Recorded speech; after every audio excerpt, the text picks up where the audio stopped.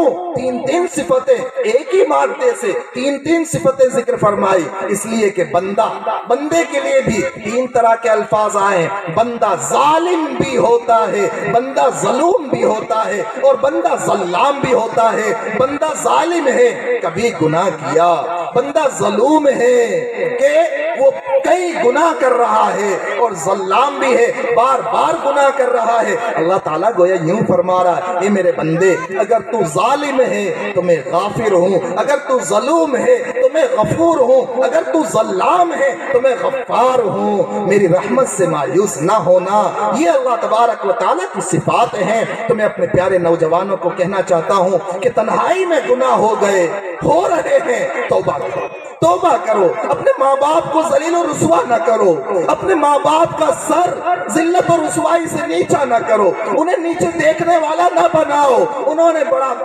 کڑی محنت سے اور بہت زیادہ پسینہ بہا کر آپ کی پرورش کی ہے، آپ کے لیے کھیتوں میں انہوں نے مشقتیں برداشت کی ہیں، اور راتوں میں گھر پر سونے کے بجائے کھیتوں میں سوئے، وہ پیدل چل چل کر 20 50 چکر کھیتوں پر گئے، انہوں نے ایک ایک دانے کو حاصل کرنے کے لیے، فصلوں کی حفاظت کے لیے اپنے آپ کو لگا رکھا، جفا کشی کی، محنتیں کی۔ فصلوں کی حفاظت اس لیے کی تھی کہ نسلوں کی حفاظت ہو جائے، فصلوں کی حفاظت کر رہے تھے نسلوں کو محفوظ کرنے کے لیے، لیکن ہائے تباہی اور بربادی، فصلیں تو محفوظ ہو گئی لیکن نسلیں محفوظ نہ رہیں، نسلیں محفوظ نہ رہیں۔ کس کام کی ہے وہ اولاد جو بڑھاپے میں ماں باپ کا سہارا نہ بن سکے؟ کیا وہ نوجوان جو جوان اور طاقتور ہونے کے باوجود اپنے بوڑھے باپ کا ہاتھ پکڑ کر اسے مسجد تک نہ لے جا سکے، کیا وہ اس سوکھی لاٹھی سے بھی گئے گزرے ہو گئے جو سوکھی لاٹھی پکڑ کر وہ باپ اس کے سہارے سے ٹیکا لیتے ہوئے وہ مسجد تک پہنچ رہا ہوتا ہے کہ وہ سوکھی لاٹھی ہے، وہ عصا ہے اور اس کے سہارے سے وہ مسجد تک جائے، اور اولاد وہ نوجوانی کے عالم میں موبائل میں لگی رہے، اسے اپنے باپ کی فکر تک نہ ہو، وہ باپ کو دوا خانے تک نہ لے جا سکتا ہو، پڑوسیوں کو رحم آئے اور وہ باپ کو، اس بوڑھے باپ کو وہ دوا خانے تک، ہاسپٹل تک لے کر جائے۔ کس کام کی ہے وہ ایسی اولاد؟ کیا اسی دن کے لیے انہوں نے پرورش کی تھی؟ کیا اسی دن کے لیے ماں نے 9 مہینے اپنے پیٹ میں رکھا تھا؟ کیا اسی دن کے لیے ماں نے 2 سال تک دودھ پلایا تھا؟ کیا اسی دن کے لیے وہ ماں نے تمہاری غلاظتوں کو، نجاستوں کو، گندگیوں کو صاف کیا تھا؟ کیا اسی دن کے لیے ماں نے راتوں کی نیندیں قربان کی تھی؟ کیا اسی دن کے لیے باپ در در کی ٹھوکریں کھاتا رہا؟ کہیں یہاں اس نے مزدوری کی، کہیں وہاں کسی کے کھیت کو اس نے اجرت پر لیا، کسی کے کھیت میں وہ حالی رہا، کسی کے یہاں مزدور رہا۔ کیا اسی دن کے لیے تم کو پڑھایا تھا، لکھایا تھا، سمجھایا تھا، بنانے کی کوششیں کی تھی؟ اے نوجوانوں، اپنی جوانی پر ترس کھاؤ، نوجوان بچیوں اپنی جوانی پر ترس کھاؤ اور ناجائز تعلقات سے اپنے آپ کو بچاؤ، تنہائی کے گناہوں سے اپنے آپ کو بچاؤ۔ قسم خدائے پاک کی، تنہائی میں گناہ ہو گئے، توبہ کر لو، توبہ کر لو، اللہ کا در کھلا ہوا ہے۔ اللہ تبارک و تعالی اپنا توبہ کا ہاتھ پھیلاتا ہے تاکہ گنہگار بندہ، گنہگار بندی وہ توبہ کر لے۔ اللہ تعالیٰ توبہ کرنے کے لیے توبہ کے دروازے کو کھولے ہوئے ہیں، جب تک کہ روح حلق تک نہ آ جائے تب تک اللہ تعالیٰ نے توبہ کا دروازہ کھلا رکھا ہے۔ او میرے پیارے نوجوانوں، میں حافظ ابن کثیر رحمت اللہ علیہ کی بات آپ کو سناؤں۔ تفسیر ابن کثیر میں حافظ ابن کثیر رحمت اللہ علیہ نے حضرت عبداللہ ابن عمر رضی اللہ تعالی عنہما سے، عبداللہ خود بھی صحابی ہیں، عمر بھی صحابی ہیں، اور یہ دونوں کے دونوں باپ بیٹے صحابی ہیں۔ عمر جلیل القدر صحابی ایسے صحابی کے جس راستے پر گزرے شیطان اپنا راستہ بدل لے. آقا فرمائے میرے بعد کوئی نبی ہوتا تو عمر ہوتا. عبداللہ بھی صحابی, عمر بھی صحابی. یہ عبداللہ ابن عمر فرماتے ہیں میں نے ایک مرتبہ نہیں, 2 مرتبہ نہیں, 3 مرتبہ نہیں, 4 مرتبہ نہیں, 7 مرتبہ نہیں, اس سے بھی زیادہ اللہ کے نبی صلی اللہ تعالی علیہ وسلم کو یہ فرماتے ہوئے سنا جو میں آگے سنانے جا رہا ہوں. 7 مرتبہ سے بھی زیادہ, 7 مرتبہ سے بھی زیادہ میں نے اللہ کے نبی کو فرماتے ہوئے سنا. کیا سنا؟ کہ بنو اسرائیل میں ایک شخص تھا, بنو اسرائیل میں ایک انسان تھا, کفل اس کا نام تھا, اور ہر طرح کا گناہ وہ کرتا رہتا تھا. کوئی گناہ کا موقع اسے چھوٹا نہیں کرتا تھا. ہر کسی کو وہ اپنی ہوس کا شکار بنایا کرتا تھا. میں اپنی بچیوں کو بھی کہنا چاہوں گا, بچیوں پردوں کا اہتمام کرو. بھارت کی جو سنسکرتی ہے وہ پردہ ہے, بھارت کی سنسکرتی پردہ ہے. کیا ہمارے مسلمان بھائی اور کیا ہمارے غیر مسلم بھائی سبھی کے یہاں پر پردے کا اہتمام رہا ہے. بے پردگی یہ بھارت کی سنسکرتی نہیں ہے, یہ انڈین کلچر نہیں ہے, یہ ویسٹرن کلچر ہے. اور انسان جیسوں کا کلچر اپنائے گا, جیسوں کی تہذیب اپنائے گا, پھر ویسے اثرات اس میں آنا شروع ہو جائیں گے.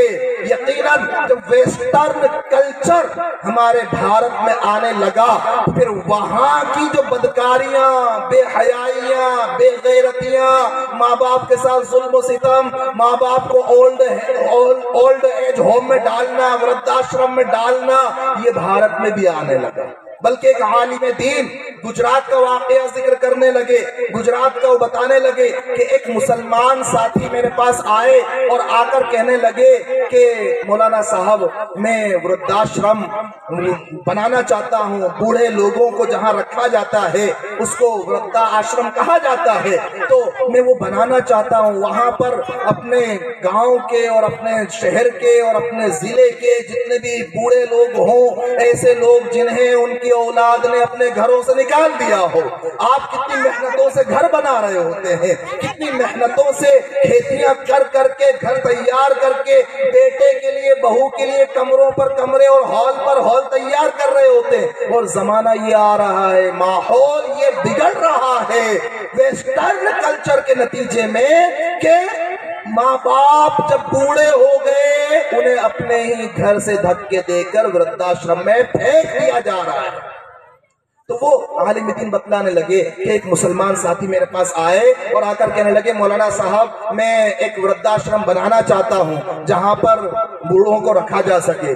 تو وہ عالم فرمانے لگے کہ میں نے پوچھا ان سے کہ اس کی کیا ضرورت ہے, اسلام نے تو ماں باپ کو پالنے, ماں باپ کے ساتھ حسن سلوک کرنے, ماں باپ کی خدمت کرنے پر بہت ابھارا ہے. اور قرآن کریم کا آپ مطالعہ اگر کریں تو اس نتیجے پر پہنچیں گے کہ قرآن کریم میں 20 مقامات ایسے ہیں جہاں اللہ تعالیٰ نے اپنی عبادت کو ذکر کرنے کے فوراً بعد ماں باپ کے ساتھ حسن سلوک کو ذکر کیا ہے. ایک اللہ کی عبادت کرو اور ماں باپ کے ساتھ اچھا سلوک کرو, اللہ کی عبادت کرو اس کے ساتھ شرک نہ کرو اور ماں باپ کے ساتھ اچھا سلوک کرو.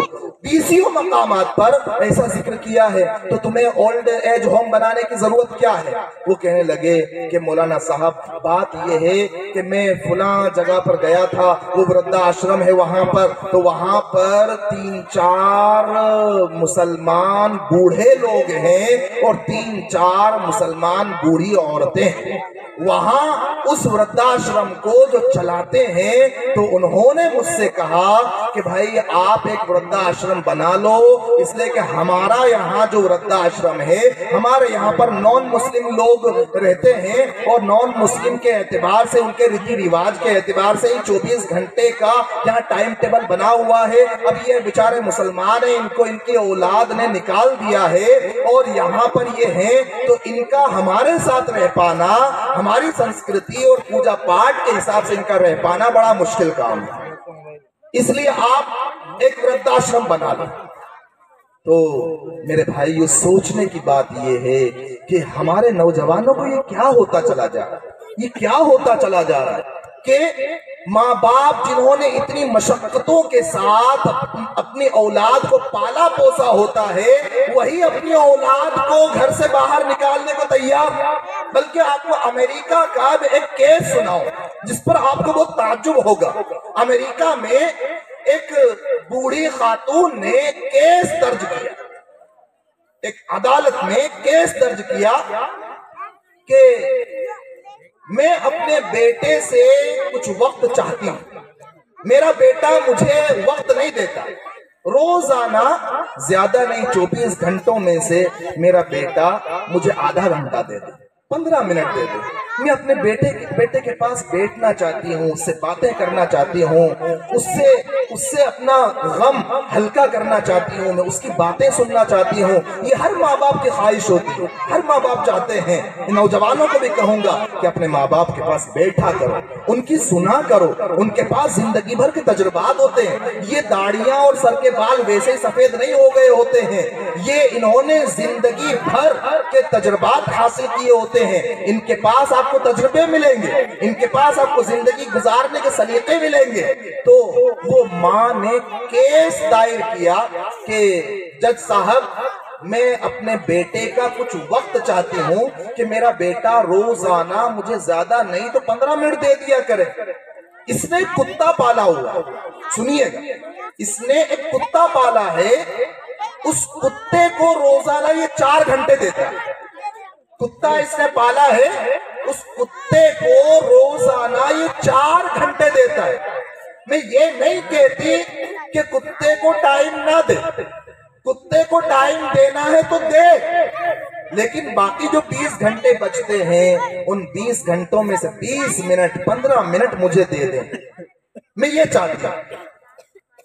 کافی تاریخ پر تاریخ چلتی رہی اور کافی وقت جب گزرا تو جج نے جو ججمنٹ سنایا، میں آپ کو یہ بتلانا چاہ رہا ہوں کہ دیکھو ہمارے بھارت کی جو سنسکرتی ہے وہ ان انگریزوں سے بالکل الگ ہے، جن انگریزوں کے یہاں دھونے تک کا تصور نہیں تھا، پونچھنے کا رواج تھا، پونچھ لیا کرتے تھے، دھونے کا طریقہ ان کے یہاں نہیں تھا اور اب بھی نہیں ہے۔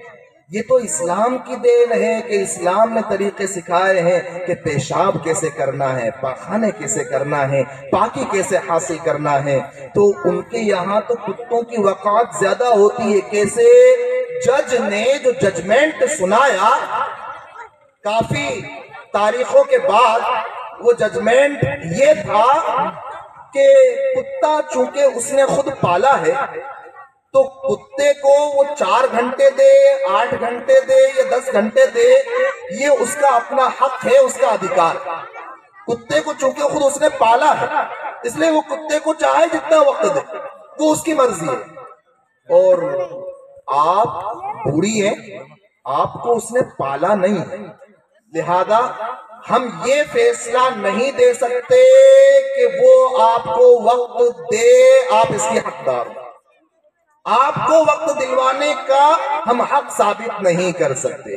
یہ ویسٹرن کلچر ہے جس کے پیچھے ہمارے نوجوان بچے بچیاں دوڑتے چلے جا رہے ہیں، بے حیائی کے راستے پر چلے جا رہے ہیں، بے غیرت بنتے چلے جا رہے ہیں، بے پردہ ہوتے چلے جا رہے ہیں۔ تو میرے بھائیو، ہمیں تو یہ سکھایا گیا ہے۔ میں وہ عرض کر رہا تھا کہ حافظ ابن کثیر رحمت اللہ علیہ ذکر کیا کہ وہ کفل نامی جو شخص تھا بنو اسرائیل میں، بہت عیاشیاں کرتا تھا، بہت گناہ کرتا تھا، کہیں کوئی موقع نہیں چھوڑتا تھا کہ جہاں اس نے گناہ نہ کیا ہو، ہر کسی کی مجبوری کا فائدہ اٹھایا کرتا تھا۔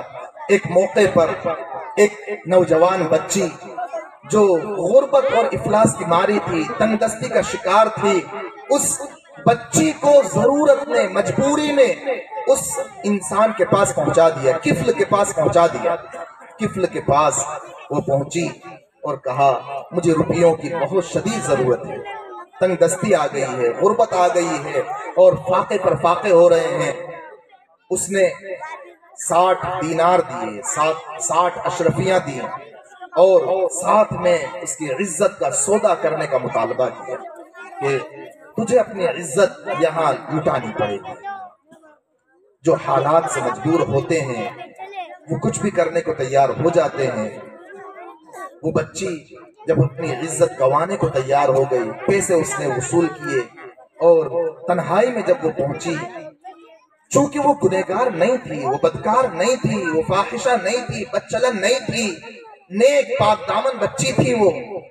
جب وہ کمرے میں پہنچی، اس کے جسم پر لرزہ طاری ہوا، کپ کپی طاری ہوئی، اور کپ کپی طاری ہونے کے بعد اس کی آنکھوں سے آنسو چھلکے وہ رونے لگی، گڑگڑانے لگی۔ اور جب اس نے روتا ہوا دیکھا، کفل کہنے لگا کیا میں نے کوئی زبردستی تجھ پر کی ہے؟ زبردستی تجھے کوئی اٹھا کر لایا میں؟ وہ کہنے لگی نہیں، تو نے مجھ پر کوئی زبردستی نہیں کی ہے، مجھے کوئی زبردستی اٹھا کر نہیں لایا، میں مجبور ہو کر خود آئی ہوں۔ لیکن بات یہ ہے میں رو اس لیے رہی ہوں کہ آج سے پہلے کبھی میں نے یہ گناہ نہیں کیا، آج سے پہلے کبھی میں نے یہ گناہ نہیں کیا، وہ تو مجبوری کے ہاتھوں میں مجبور ہو کر تیرے در پر آ گئی ہوں، کبھی میں یہ گناہ نہیں کیا کرتی تھی، میں کوئی ذلیل و رسوا عورت نہیں ہوں، میں کوئی بدچلن عورت نہیں ہوں، میرا کیریکٹر کوئی خراب نہیں ہے، لیکن مجبوری میں تیرے دروازے پر آ گئی ہوں۔ روتے روتے اس نے کچھ دل سے ایسا کہا کہ اس کے دل پر بات اثر کر گئی، اس لیے کہ دل سے جو بات نکلتی ہے اثر رکھتی ہے، پر نہیں طاقت پرواز مگر رکھتی ہے۔ اس نے کچھ ایسے انداز میں کہا کہ وہ فوراً وہاں سے اٹھ کھڑا ہوا، کپڑے پہنے، اور اس نے کہا کہ اللہ کی قسم تو نے کبھی یہ گناہ نہیں کیا، کبھی تو نے یہ گناہ نہیں کیا۔ اس نے کہا قسم خدا پاک کی میں نے کبھی یہ گناہ نہیں کیا۔ اس نے کہا جب تو نے کبھی یہ گناہ نہیں کیا، تیری آنکھوں سے آنسو چھلکتے ہیں، تو سن آج کے بعد کفل بھی کبھی گناہ نہیں کرے گا، آج کے بعد کفل بھی کبھی گناہ نہیں کرے گا۔ اٹھا، کپڑے پہنا، رات کا وقت تھا، اس بچی کو اس کے گھر روانہ کیا، دروازہ بند کیا، سو گیا۔ بنو اسرائیل کا حال ایسا ہوا کرتا تھا کہ کوئی نیکی کی بات ہو یا گناہ کی بات ہو، اللہ تعالیٰ دروازے پر لکھوا دیا کرتا تھا۔ کسی نے اگر چوری کی دروازے پر لکھ دیا جاتا تھا، زنا کیا دروازے پر لکھ دیا جاتا تھا۔ میرے اور آپ کے ساتھ میرے اللہ کا کتنا ستاری کا معاملہ ہے، ہم گناہ پر گناہ کر رہے ہوتے ہیں، اللہ تبارک و تعالیٰ ستاری پر ستاری کر رہا ہوتا ہے۔ جھوٹ بولنے کی وجہ سے بدبو پیدا ہوتی ہے، لیکن اللہ تعالیٰ نے چھپا لیا، غیبتیں کرنے کی وجہ سے بدبوئیں پیدا ہو رہی ہوتی ہیں، بدکاریوں کی وجہ سے بدبوئیں پیدا ہو رہی ہوتی ہیں، لیکن میرا اللہ گناہوں کی بدبوؤں کو چھپا کر رکھتا ہے تاکہ یہ میرے حبیب کی پیاری امت کہیں ذلیل و رسوا نہ ہو جائے۔ رات کو وہ کفل سویا اور اسی رات اس کا انتقال ہو گیا، اسی رات انتقال ہو گیا۔ او میرے نوجوان دوستو، موت کے لیے ملک الموت ہم سے اجازت لینے والا نہیں ہے، کوئی دروازہ ایسا نہیں بنا جو ملک الموت کو روک سکے، کوئی روشن دان کھڑکی ایسی نہیں بنی جو ملک الموت کو روک سکے، کوئی گھر محل قلعہ ایسا نہیں بنا جو ملک الموت کو روک سکے۔ جوانوں کے پاس بھی وہ آتے ہیں، بوڑھوں کے پاس بھی وہ جاتے ہیں، بیماروں کے پاس بھی جاتے ہیں، تندرستوں کے پاس بھی جاتے ہیں، شادیاں کرتے کرتے لوگ دنیا سے جا رہے ہیں، گھوڑی پر دولہا سوار ہے اور وہیں کا وہیں وہ ٹپک گیا۔ کیا ہوا؟ سائلنٹ اٹیک آ گیا، دولہے کو ہلدی لگا رہا ہے، ہلدی لگا رہا ہے اس کا چچا تایا، وہیں کے وہیں اٹیک آیا اور نمٹ گیا۔ وہ ایک بچی اندور کی رہنے والی ودیشا گئی، شادی میں اسٹیج پر ڈانس کر رہی تھی، 23 سال کی بچی ڈانس کرتے کرتے وہیں اٹیک آیا، انتقال کر گئی۔ نوجوانوں یہ نہ سوچو کہ جوانوں کو موت نہیں آتی، یہ پاس میں ایک گاؤں ہے پڑانا، یہاں کا ایک بچہ کچھ ساتھیوں کے ساتھ کچھ دوستوں کے ساتھ شملہ ہوٹل پر گیا، شملہ ہوٹل پر پارٹی کرنے کے لیے گئے، وہاں پر کھانا کھایا اور کھانا کھا کر آ رہے ہیں، ٹکر ہوئی ایک کار سے اور وہیں کے وہیں اس نے دم توڑ دیا، انتقال کر گیا۔